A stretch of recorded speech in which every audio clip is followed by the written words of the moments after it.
আমি আমার জীবনের সবচেয়ে খারাপ সময়গুলা, সবচেয়ে খারাপ মুহূর্তগুলা নিজে নিজে পার করেছি, নিজের সাথে নিজে যুদ্ধ করে পার করেছি। আমার খারাপ সময়ে আমি আমার পাশে কাউকে পাইনি, তবে আমার সুসময়ে আমার ভালোবাসার মানুষের অভাব ছিল না, আমার শুভাকাঙ্ক্ষীর অভাব ছিল না।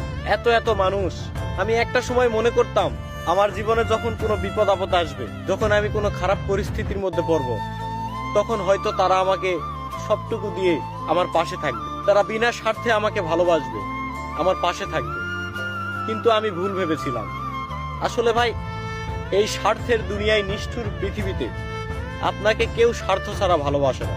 আপনি হয়তো এখন বুঝতেছেন না, কিন্তু আপনি যখন কোনো বিপদে পড়বেন তখন আপনি বুঝতে পারবেন আসলে আপনাকে স্বার্থ ছাড়া কে ভালোবাসে আর কে ভালোবাসে না।